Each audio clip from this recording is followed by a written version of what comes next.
Ini waktu sudah menunjukkan pukul 9 lebih 15 menit waktu Indonesia Tengah, Pak Asril. Pak Asril di Surabaya Ya, nggih?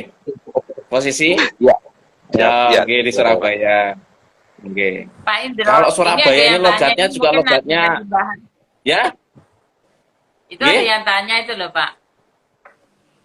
Ya, Ini Pak Juan. oh ya, Terkadang ya krisis emosi siswa. dan anu dan Nggih, silakan Bumi, sosial. Ya, silakan. Ya ini tadi ada sudah yang kita bahas bertanya. yang itu, Bu. Yang kedua dari Bu Darna ini, terkadang Oke. ada anak yang bisa menyembunyikan perasaannya, entah sedih atau kecewa. Apa ini merupakan kelebihan? Bisa mengelola emosinya biar nggak terlihat, atau kekurangan karena tidak bisa mengungkapkan. Saya boleh Ya. bantu jawab ini ya? Iya. Oke. Banyak. Saya, bagi saya kekurangan dan kelebihan itu relatif. Ya, kekurangan menurut kita itu bisa jadi kelebihan juga. Kelebihan menurut kita itu juga bisa jadi kekurangan. Misalnya ada teman saya yang dia rigid gitu ya.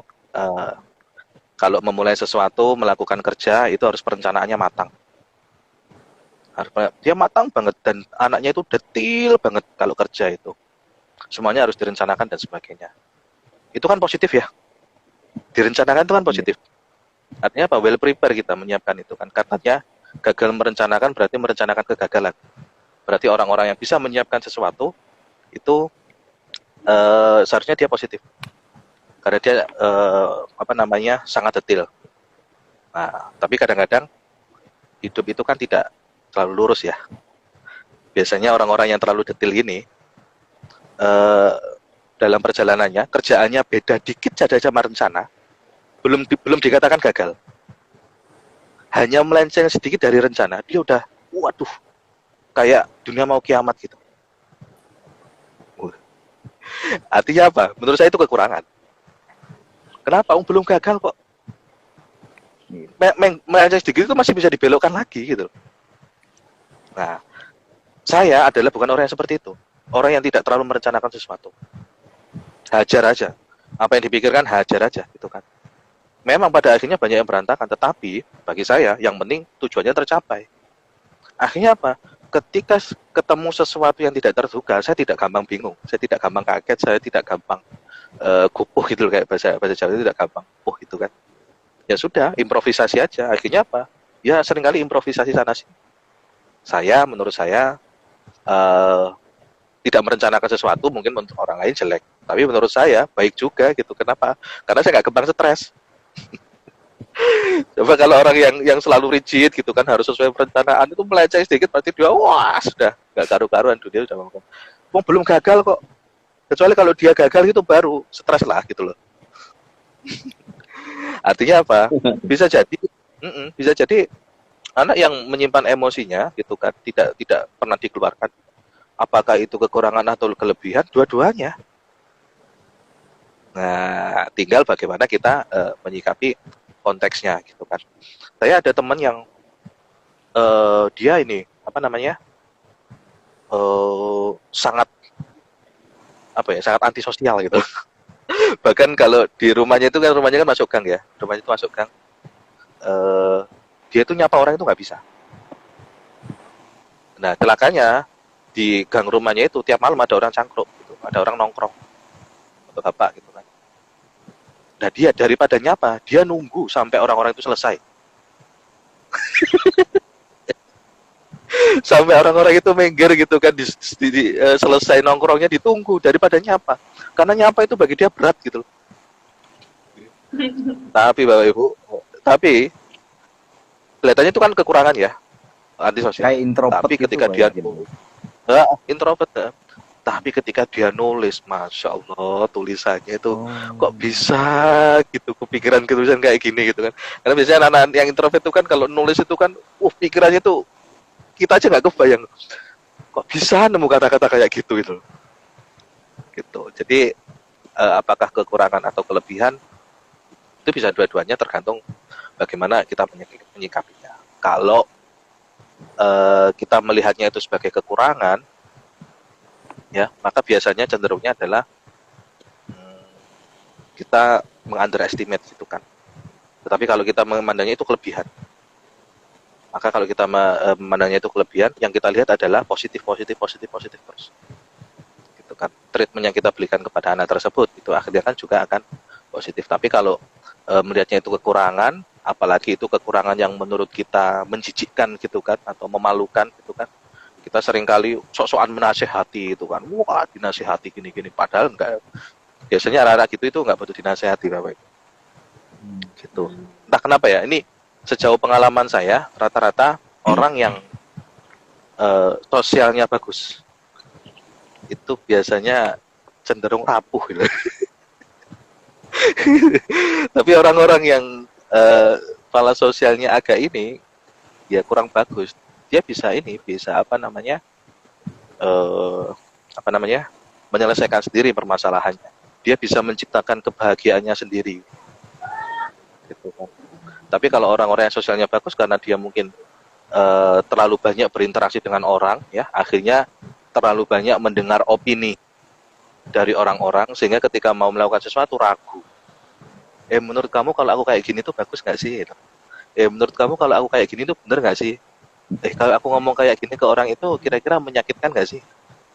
Jadi dia sangat peduli dengan omongan orang. Ketika sangat peduli dengan omongan orang, ada yang nggak sesuai dikit biasanya dia rapuh. Tetapi kadang-kadang orang yang tidak terlalu peduli dengan omongan orang itu biasanya lebih tough gitu. Orang ngomong apa terserah gitu. Yang penting aku nggak merugikan mereka dan nggak mencelakakan mereka, ya sudah gitu kan. Kadang-kadang memang agak freak, tapi sisi positifnya adalah dia jauh lebih kuat, jauh lebih bisa memanage dirinya sendiri, emosinya sendiri, dan bisa menciptakan kebahagiaannya sendiri gitu tanpa butuh orang lain gitu. Kalau kadang-kadang kan orang bahagia kalau ketemu orang lain tuh kadang-kadang agak merepotkan ya Bu ya. Misalnya kita kesepian gitu kan, kita kalau kesepian nggak bahagia gitu kan, ya kita harus keluar uang beli bensin gitu kan, ke mall ketemu orang habisin, bisa, itu kan merepotkan ya. Orang yang bahagianya ketemu orang lain itu kan merepotkan, tapi ya nggak apa-apa, itu memang cara dia bahagia.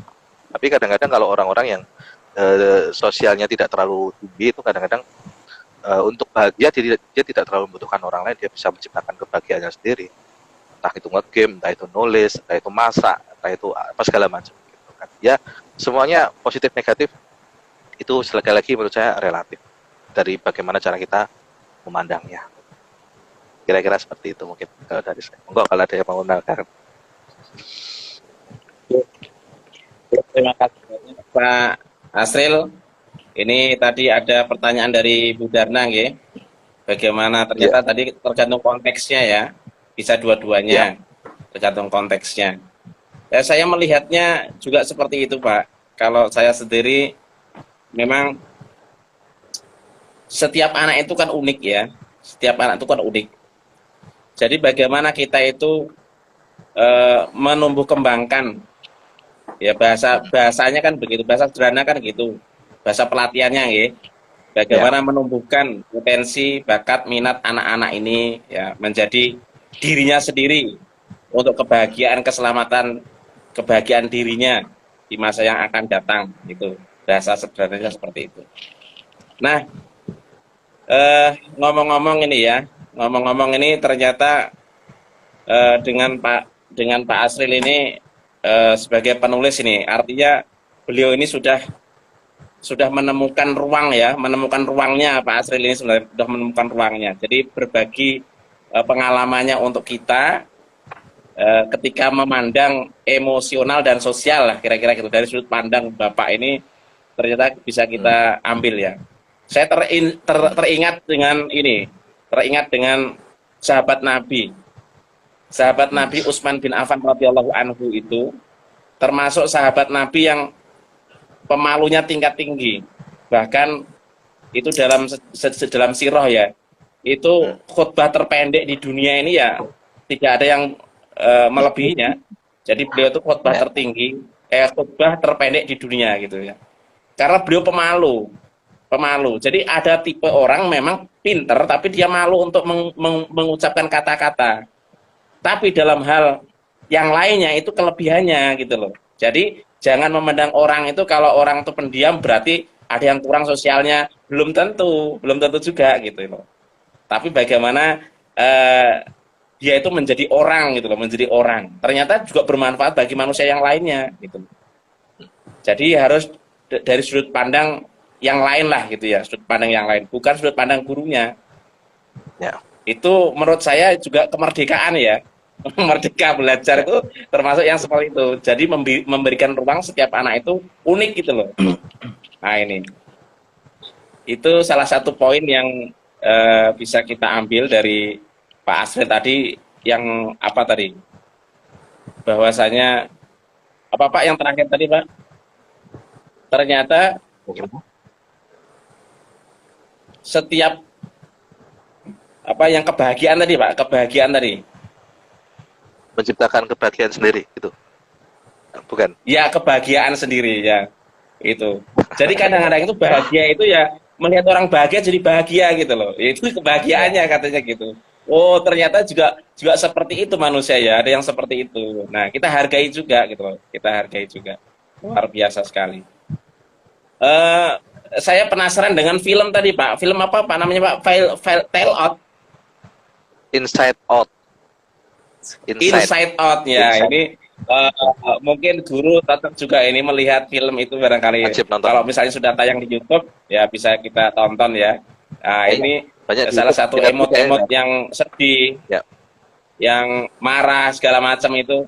Ternyata yang menjadi pengobat itu ternyata sedih Pak ya. Iya, benar. Nah, menjadi obat ternyata itu Obat. malah sedih. Ini terkonfirmasi, berarti selama ini terkonfirmasi. Kalau orang itu bisa sedih, itu bisa introspeksi. Makanya pada saat ESQ biasanya kan menangis-menangis, setelah itu sadar diri gitu kan. Reflektif, ternyata begitu ya. Iya ya, berarti kita harus bisa juga ya membuat anak sedih itu tapi sedih positif gitu loh. Bisa jadi kan? Di dalam kelas nanti ternyata supaya anak bisa introspeksi, oh ternyata orang lain seperti itu, jadi menumbuhkan empati muncul, kira-kira seperti itu ya. Pengalaman guru ini kan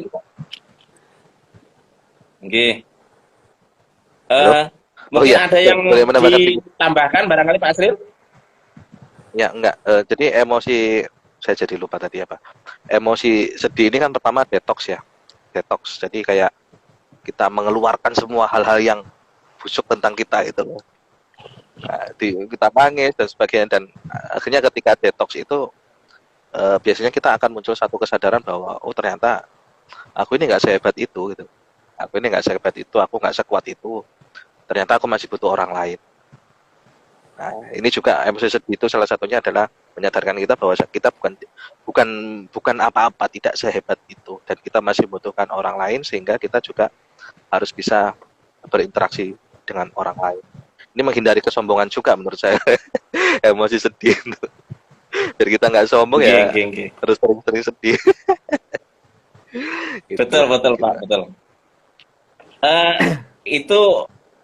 Itu sesuatu banget itu. Jadi ternyata emosi sedih itu juga berguna. Kalau boleh saya simpulkan sedikit Pak ya, malam hari ini ternyata ada teknik baru Pak. Mindfulness ternyata itu berkesadaran penuh, itu bisa dimulai dari sedih.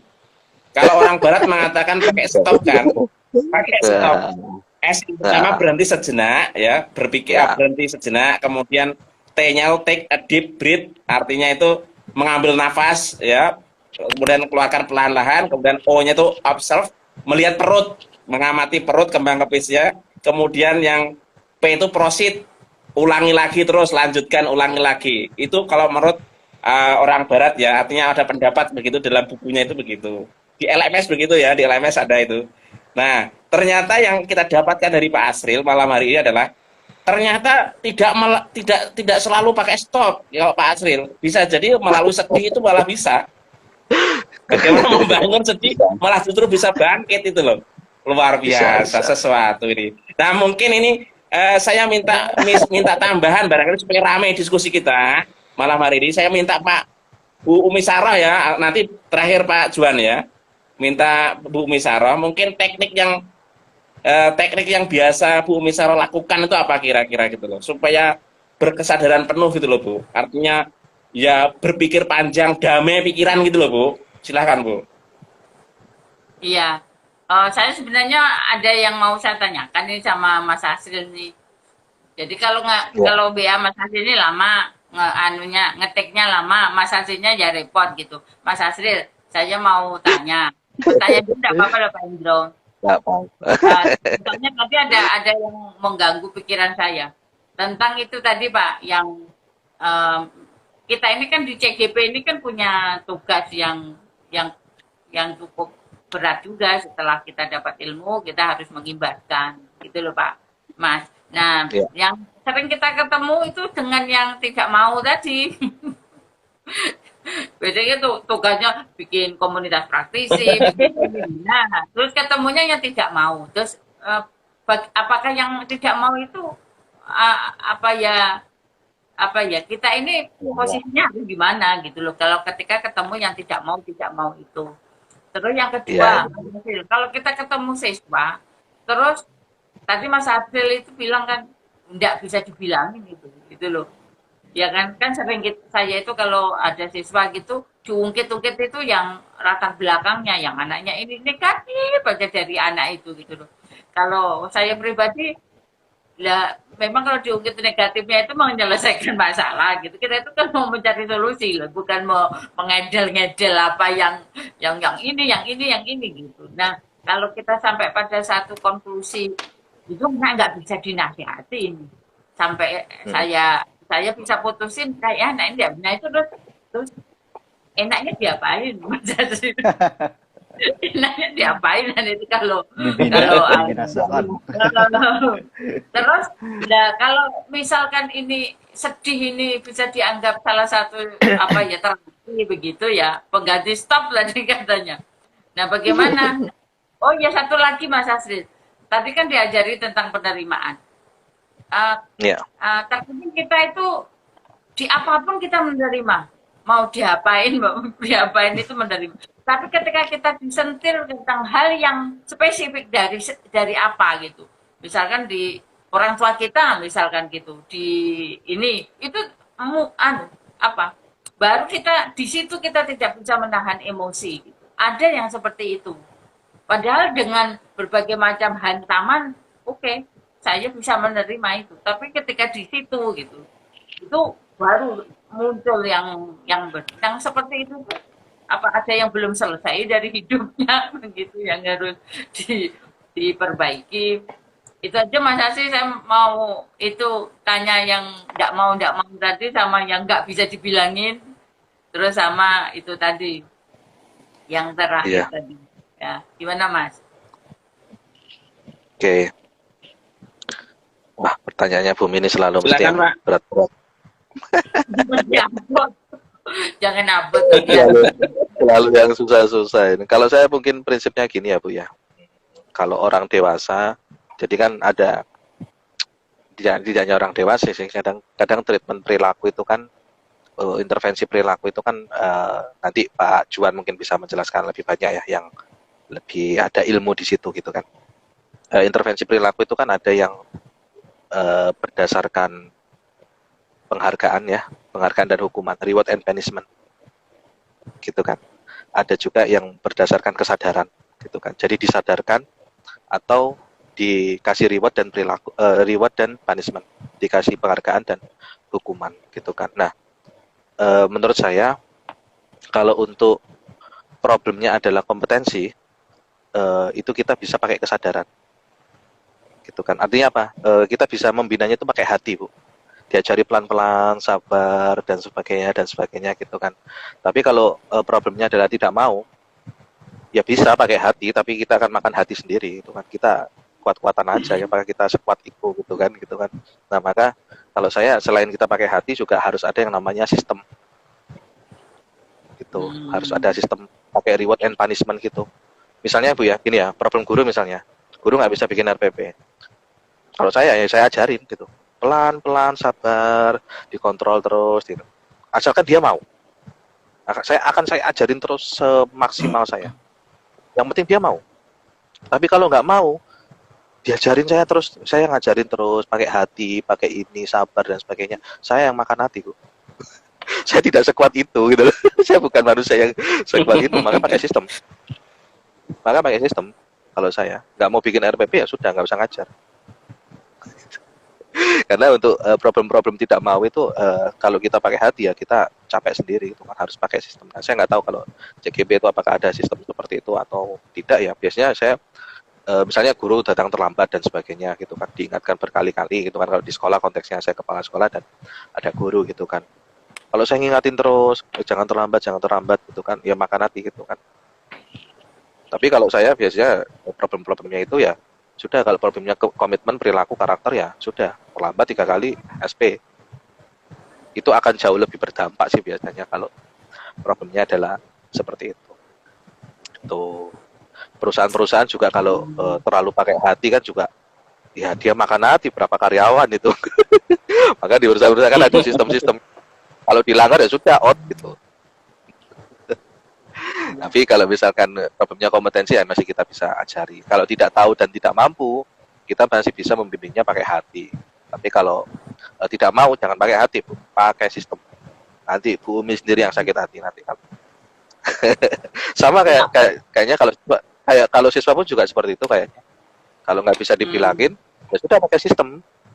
Ada satu treatment lain yaitu pakai reward and punishment. Itu. Tapi itu adalah cara terakhir, Bu, kalau menurut saya. Kenapa? Karena serendah-rendahnya motivasi itu adalah kalau kita melakukan sesuatu kalau ada reward dan punishment-nya. Itu adalah tingkatan motivasi yang paling rendah.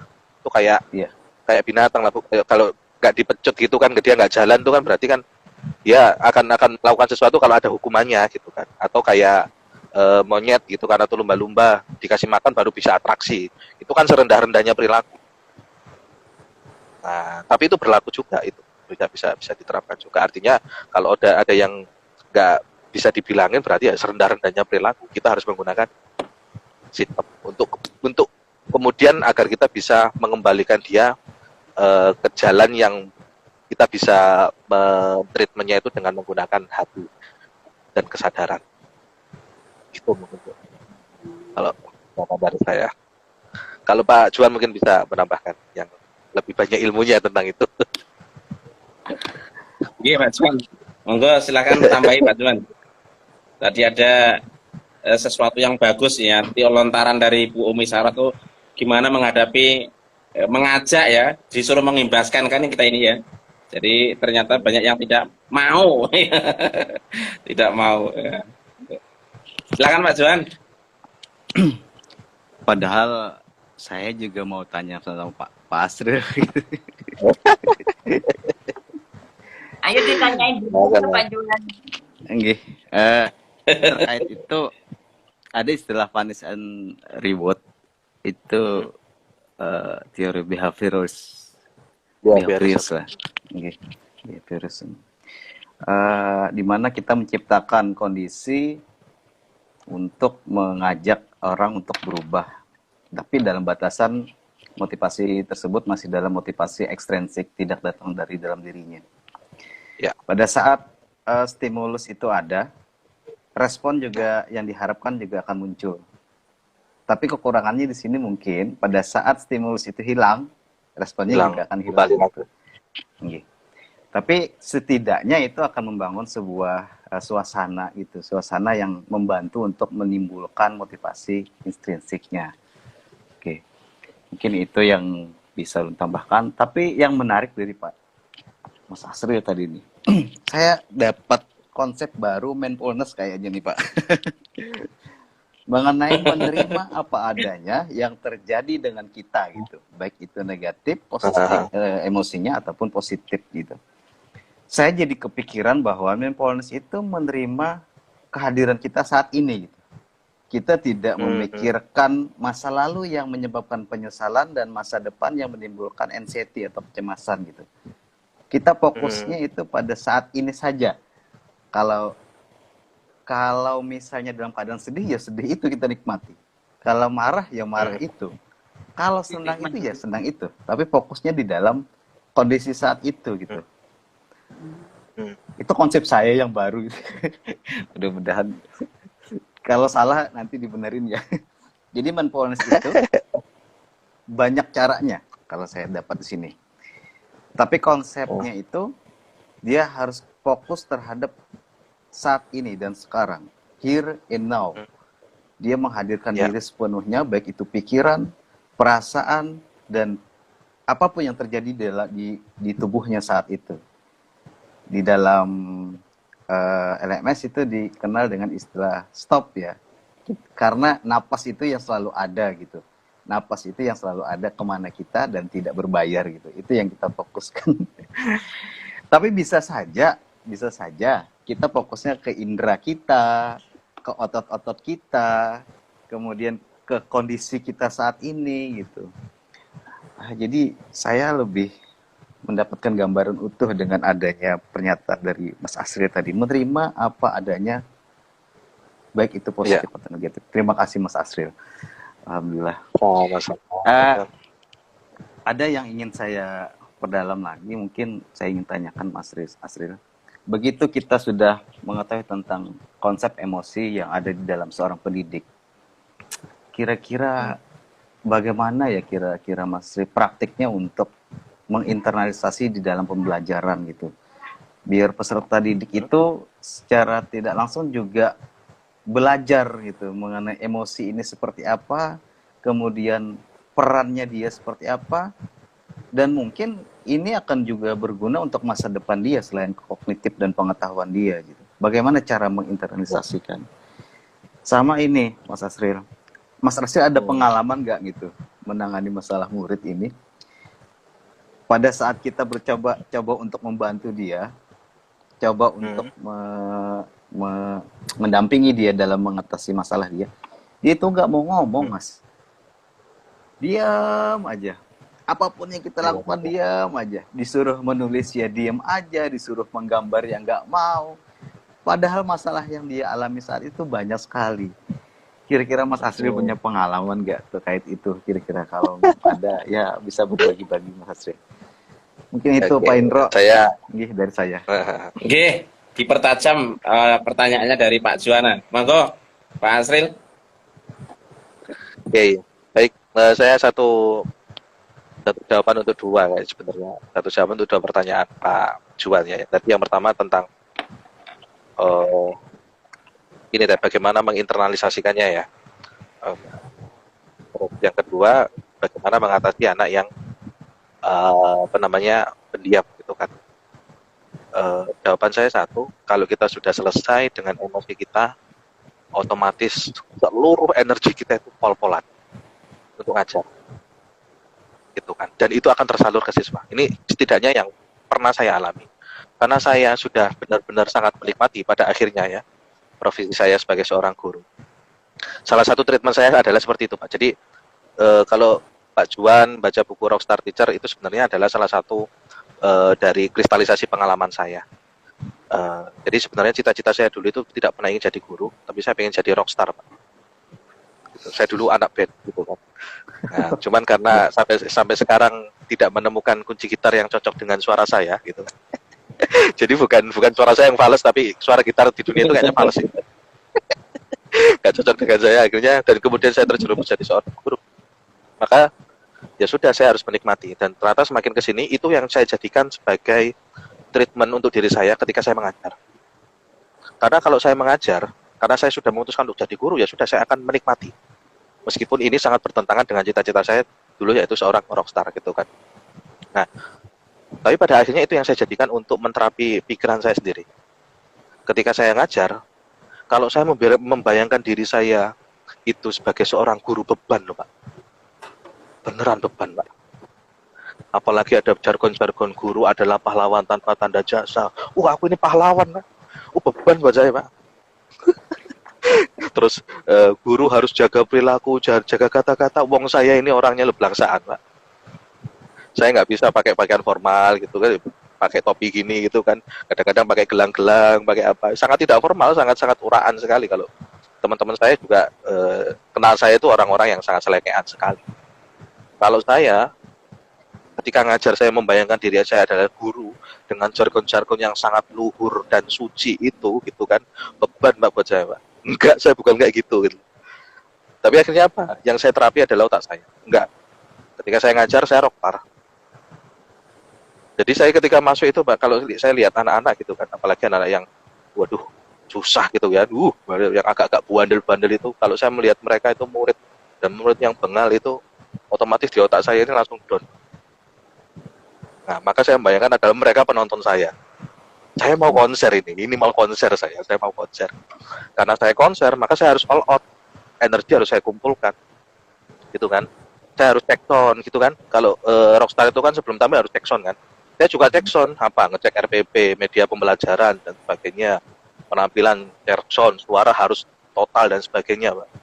Nah, terus kemudian saya juga harus memahami siswa didik saya gitu kan. Kenapa? Karena ternyata setelah saya pelajari rockstar itu menyatu sama fansnya. Nah, itu yang saya pelajari dari seorang rockstar itu. Mereka menyatu sama fansnya, mereka memahami fansnya, mereka permasalahan kayak ini loh. Kenapa seringkali fans itu sangat mengidolakan rockstarnya? Karena menurut dia lagu-lagunya mereka itu relate dengan diri fansnya, gitu kan. Ini aku banget. Ini aku banget. Secara penampilan, secara pembawaan, rockstar itu juga aku banget sehingga aku mengidolakan dia. Maka yang saya lakukan adalah setelah saya menyelesaikan emosi, setelah menyelesaikan motivasi diri saya sendiri untuk mengajar, yang saya lakukan adalah bagaimana saya bisa menjadi yang mereka banget. Bagaimana caranya? Dulu saya ngajar SMP juga, Pak. Jadi kadang-kadang saya nongkrong sama mereka. Saya ngobrol gimana sih cara ngobrol anak SMP itu kayak gimana, itu kan kosakatanya apa, tontonannya apa, gitu kan. Waktu itu saya juga ngajar internet pas belum yang selancar sekarang itu ya. Saya bela-belain di warnet itu nonton lagunya Justin Bieber, Pak. Download lagunya Justin Bieber. Karena saya nggak tahu ini siapa Justin Bieber, ini siapa. Tapi karena anak-anak saya tiap hari ngomongin itu, terus Kobe Junior, Justin Bieber waktu itu kan, saya otomatis mau nggak mau harus tahu ini siapa gitu. Supaya saya bisa menjadi guru yang mereka banget, gitu kan. Alhamdulillah ketika saya sudah menjadi yang mereka banget, itu biasanya mereka sih karena nyaman ya, intinya nyaman, Pak. Membuat mereka nyaman tidak hanya nyaman secara materi ya, tapi juga nyaman secara psikolog. Orang kalau sudah nyaman itu kan apapun diberikan, Pak ya. Benar ya? Katanya Bu Umi tadi, bagaimana munculkan trust ya, bikin mereka nyaman. Sudah terjalin rapotnya gitu hubungannya, Bu ya. Dan bagaimana menciptakan nyaman itu adalah ini, Pak. Kalau di Instagramnya Pak Juan misalnya, ada teman yang ngetak foto, gitu kan, foto bareng gitu kan. Yang pertama kali dicari fotonya adalah siapa? Fotonya Pak Juan kan? Iya. Benar kan? Gitu kan? Kadang-kadang kalau kita seminar gitu kan, ketemu pembicara atau ketemu artis gitu kan, kita minta foto, kita lihat lagi, foto kita bagus nggak? Kalau foto kita jelek, diulangi lagi kan, gitu kan? Nggak peduli apakah artisnya posenya bagus apa enggak, yang penting kita bagus apa enggak. Gitu. Artinya apa? Manusia itu ternyata rasa narsisnya tinggi, rasa kebanggaan terhadap dirinya sendiri itu tinggi, dan dia kecenderungannya manusia akan nyaman dengan orang yang sama dengan dia, sama dalam apapun, gitu kan. Nah, saya mencoba untuk sama dengan mereka. Nggak bisa sama secara usia, mungkin secara pengetahuan musik. Nggak bisa pengetahuan musik, mungkin sama secara cara bicara dan sebagainya. Nah, itu yang saya lakukan juga. Ada juga sih beberapa siswa yang pada akhirnya juga tidak terbuka pada saya. Ya, saya pikir nggak apa-apa. Mungkin saya memang belum sama dia. Dan mungkin ada guru lain yang bisa relate seperti dia, sama dengan dia, membuat dia nyaman. Ya sudah, nggak apa-apa. Maka untuk anak ini kita saling berbagi dengan guru lain. Ayo bikin dia nyaman. Terus kemudian kalau sudah ketemu masalahnya, ayo sharing bagaimana caranya aku biar kita bisa nyaman untuk dia. Gitu. Intinya adalah sama-sama membuat nyaman. Dan itu, Mbak, tidak akan bisa kalau kita masih ada hambatan di sini. Ngajar hanya untuk cari nafkah, ngajar hanya untuk ini, karena itu usaha yang luar biasa loh. Saya nontonin Justin Bieber itu, kalau saya nggak cita profesi sebagai guru, kalau saya nggak sayang sama siswa-siswa saya nggak akan nonton, Pak.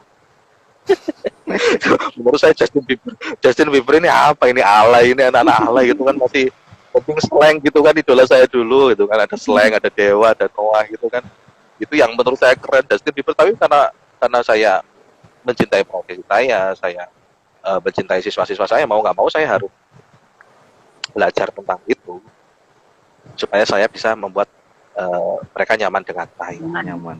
Oke. Itu harus selesai. Jadi tolak awalnya adalah di motivasi. Kalau sudah mencintai profesinya, insya Allah apapun dihajar, belajar apapun, dikati, oh ada informasi apa. Tapi kalau nggak ada itu, nggak mau tadi, ya sudah. Jangankan nonton Justin Bieber, bikin ini aja udah, bikin gonting-gonting media pembelajaran aja udah males gitu. Iya. Gitu. Kira-kira seperti itu, Pak. Iya. Oke. Terima kasih Pak Asril yang telah memberikan paparan yang panjang lebar tadi ya, mengenai contoh-contoh real tadi, membuat rasa nyaman kepada anak, insya Allah sefrekuensi lah, cepat nyambung lah, kira-kira gitulah kata kuncinya tadi. Pendekatan anak ya, harus bermain dengan anak tersebut ya, apa yang dipikirkan anak paling enggak ya kita garis besarnya tahu lah gitu, kira-kira gitu. Meskipun tidak dalam banget ya, yang penting tahu sehingga bisa melayani semuanya. Memang kalau kita sebagai guru ini kan yang dihadapi tidak hanya 1-2 tapi banyak siswa, jadi kita menyesuaikan alam pikiran anak-anak itu kan perlu perjuangan, perlu usaha yang tidak ringan gitu loh, tidak ringan, tapi usaha yang luar biasa. Insya Allah pahalanya juga luar biasa gitu loh, kalau memang diniatkan mendekati anak-anak untuk bisa Luruskan niat ya. yang lebih baik. Oke, ini waktu sudah menunjukkan hampir pukul 10 ya, kurang 10 menit. Jadi kami minta untuk memberikan closing statement barangkali ya. Saya minta tolong kepada, nanti terakhir Pak Asril ya gongnya. Saya minta tolong Pak Juan dulu. Pak Juan, untuk Pak Juan closing statement. Oke. Terima Silakan kasih, Pak. Kita tahu anak itu punya keunikan masing-masing gitu. Dengan kita memberikan pelayanan layaknya seorang hamba gitu ya, melayani seorang anak, sehingga kita bisa benar-benar mampu untuk menciptakan dia atau mengantarkan dia menjadi seorang pribadi yang memang mandiri dalam mengambil putusan, tertib dengan tanggung jawabnya sendiri. Tetapi ada yang lebih penting ternyata, yaitu membereskan urusan kita dulu, menuntaskan bisnis-bisnis yang sebelumnya belum pernah terselesaikan, mengelola kembali dan menengok kembali apakah yang sudah kita lakukan selama ini itu sesuai dengan kebutuhan peserta didik yang selama ini kita harapkan menjadi orang-orang yang memang berguna bagi nusa dan bangsa. Mungkin itu saja Pak. Ya, lebih. Oke, mantap full Pak Juan. Ini menguatkan kawan-kawan guru juga ini, artinya semakin mantap aja ilmunya yang dari program pendidikan guru penggerak ini sudah kena ini Pak Juan ini ya. Kemudian ke Bu Misaro dari tadi nanya dari ke Pak Asril, nanya Pak Asril. Kita mintakan ya closing statement juga Pak Bu Misaro, mohon izin. Iya. Kalau dari saya tadi Pak Juan sudah memberikan closing statementnya dari sudut pandang siswa. Nah, saya akan lebih ke dari sudut pandang guru gitu, sesuai dengan tema kita manajemen emosi untuk guru. Jadi satu yang saya pelajari tadi bahwa manajemen emosi itu harus dimulai dari kita itu ya Mas Asri. Harus selesai dulu dengan diri sendiri. Nah, harus selesai dengan diri sendiri itu salah satu yang harus kita siapkan, yang harus kita punya itu adalah penerimaan diri, apapun keadaannya. Nah, insya Allah kalau kita sudah mempunyai penerimaan terhadap diri sendiri dan kita bisa mendapatkan itu tadi selesai dengan diri kita sendiri ya, akhirnya nanti kita akan menjadi sosok yang yaitu tadi mungkin yang selalu mau dan mau tadi diapain mau mau diajak belajar mau dijadiin rockstar juga mau gitu. Nanti Pak Juan bukunya Mas Asri itu ada di saya ya, silakan nanti kalau mau disewa 1 bulannya 500.000.